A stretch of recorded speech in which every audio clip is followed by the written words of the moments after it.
ठीक है, तो अभी हम लोग फोर्थ केस देखने वाले हैं, जो कि है maximum bending moment under a load, under a given load. ठीक है, तो हमको यहाँ पर अंडर गिवन लोड दिया है कि मैक्सिमम बेंडिंग मोमेंट फाइंड करो 15 किलो न्यूटन के अंडर। ठीक है, तो 15 किलो न्यूटन के लिए तो सबसे पहले ऐसे वाली प्रॉब्लम के लिए, ये वाले केस के लिए हम इस सब का एक रिजल्टेंट निकालेंगे। रिजल्टेंट क्या होने वाला है, यानी कि आर रिएक्शन। ठीक है, तो मैं वापस बना लेता हूँ यहाँ पर, ये है 20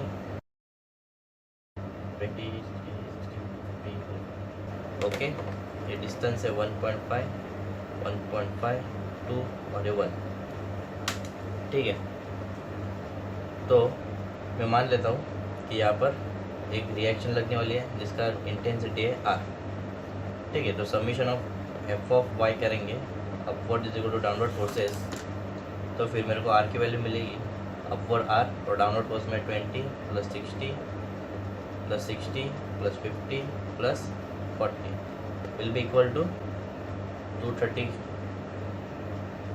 ओके, तो R will be 230 kilo newton. Okay, but I don't know the distance. यहाँ से यहाँ तक का डिस्टेंस मेरे को फाइंड करना है कि कहाँ पर एक्ट होने वाला है ये हमारा रिएक्शन, यानी कि आर फोर्स। ठीक है, तो इसके लिए हम लोग बेंडिंग मोमेंट लेंगे फ्रॉम एनी साइड। तो यहाँ पर हम लोग ये साइड से एक्स की वैल्यू फाइंड करें, इसलिए हम लोग यहाँ से बेंडिंग मोमेंट फाइंड करेंगे। तो फिर ठीक है, मोमेंट एट दिस एंड, इस नाम को देता हूँ मैं डी पॉइंट, तो डी इज इक्वल टू 0। ठीक है, clockwise positive and anti clockwise negative. ठीक है, तो क्लॉकवाइज में हमारे पास यहाँ से देख रहे हैं तो 20 तो कुछ होने वाला नहीं है क्योंकि यहाँ पर डिस्टेंस नहीं मिल रहा। तो ये 16 × 1.5 फिर प्लस 16 × 3 प्लस 15 × 5 प्लस 14 × 6 और फिर माइनस रिएक्शन इंटू एक्स। और रिएक्शन हमारा पता है 230 × x इज इक्वल टू 0। तो यहाँ पर x की वैल्यू मेरे को इसको सॉल्व करके मिलने वाली है 3.3 मीटर। ओके, तो ये हमारा 3.3 मीटर, यानी कि 1.5 को क्रॉस करेंगे और यहाँ पर 3 मीटर। ठीक है, तो इसको मैं और स्पेसिफिकली बना के देखता हूँ। ठीक है, ये कुछ यहाँ पर रहने वाला है आर। Okay, 3.3 metre. ठीक है, तो ये वाला पार्ट को मैं थोड़ा और जूम करके देखता हूँ यहाँ पर। ठीक है, तो ज़्यादा डिटेल व्यू मेरे को मिलेगी। ओके, ये मेरा 50 किलो न्यूटन का लोड, ये 16 और ये है मेरा आर। ठीक है, तो 3.3 है, मतलब ये हो गया 0.3 और ये मेरा टोटल 2 मीटर, तो ये होगा 1.7 मीटर। ओके, ठीक है, तो हमको यहाँ पर आर और गिवन लोड हमारा 50 किलो न्यूटन है, तो 15 किलो न्यूटन और आर के बीच में एक सेंटर पॉइंट फाइंड करना पड़ेगा, यानी कि 1.75 / 2, यानी कि ये वाला पॉइंट, इसको मैं नाम देता हूँ डी पॉइंट। तो ये पॉइंट का डिस्टेंस 0.85 यानी कि दोनों के सेंटर में होगा। और ये वाला डी वाले पॉइंट को हम लोग सेंटर ऑफ गर्डर पर रखेंगे। ये सेंटर ऑफ गर्डर यहाँ पर है 7.5 मीटर, क्योंकि ये 15 मीटर का स्पैन है, तो इसका सेंटर पॉइंट ये है। तो ये वाले पार्ट हमको डी लिखना पड़ेगा क्योंकि हमने इधर नाम डी रखा है। तो ये वाले डी वाले पार्ट को हम लोग यहाँ पर रखेंगे। ओके, तो ये वाला समझो हमने पार्ट यहाँ पर डी रखा, तो यहाँ पर 0.85 दूरी पर 50 किलो न्यूटन रहने वाला है। और फिर यहाँ से थोड़ा दूरी पर 60 किलो न्यूटन हमारा ये वाला। फिर बाकी के फोर्सेस, ये 40, फिर ये 60 और फिर ये 20। ठीक है, तो डिस्टेंसेस में एकदम डिवाइड कर लेता सबसे पहले।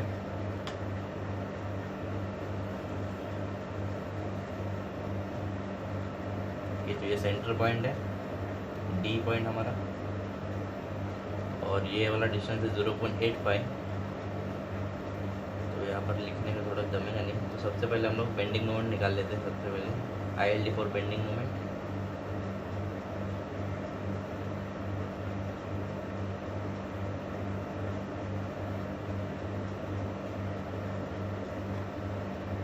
ठीक है, तो बेंडिंग मोमेंट ILD, तो यहाँ पर हम लोग डी पर नहीं बनाएंगे, मैक्सिमम इंटेंसिटी वो 15 kN जो गिवन लोड रहता है उस पर न बनाते हैं।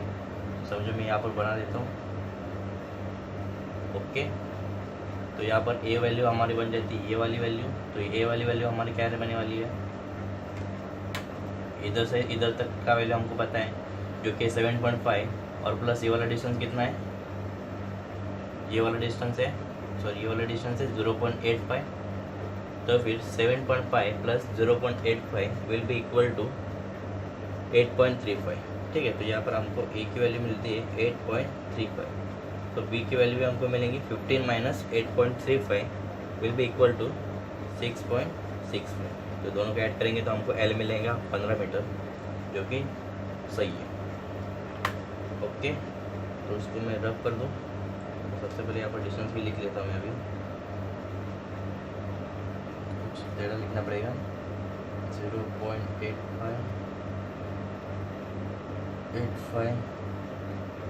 ओके, ये 0.3, फिर 16 kN के बाद में हमारा सर तो ये नहीं है, ये वाला डिस्टेंस है डी से 16 kN का लोड तक का डिस्टेंस है 0.3 प्लस 0.85 जो कि आता है 1.15। तो फिर ये है हमारा 1.1। ओके, फिर 16 और 16 के बीच में लोड है हमारे पास 1.5, ये है 1.5 और फिर ये है 1। ओके, तो यहाँ पर थोड़ा ध्यान देना पड़ेगा, बारीक काम है।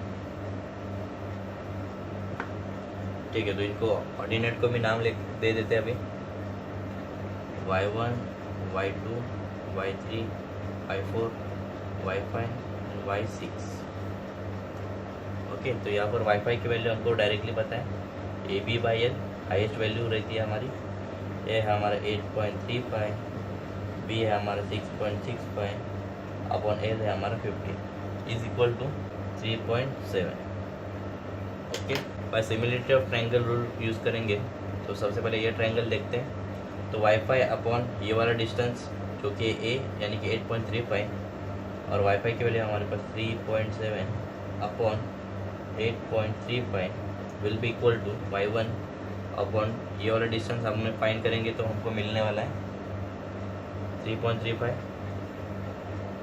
ठीक है, तो 3.7 divided by 8.35 is equal to y2 upon 4.85, फिर 3.7 upon 8.35 will be equal to y3 upon 6.35, फिर 3.7 upon 8.35 will be equal to y4 की कोई ज़रूरत नहीं है हमारे को, क्योंकि y4 पर कोई लोड नहीं है, तो ये थोड़ा सा मिस्टेकली यहाँ पर लिख दिया। तो फिर डायरेक्टली हम लोग y6 निकालेंगे क्योंकि y5 हमारे पास ऑलरेडी है, तो y6 है यहाँ पर 5.65। ठीक है, तो फिर हमको y1, y2 और y3 की वैल्यू यहाँ पर मिलने वाली है और y6। ठीक है, 1.484, 2.15, 2.81, 3.143। ओके, तो ये हमको वैल्यू मिल गई है। ये वैल्यू आपको पता है कैसे आई है, distance from sloping side to y1 3.35, आप कैलकुलेट करोगे तो मिलेगा इसको, वैसे बाकी की लाइन भी वैसे आ गई। ठीक है,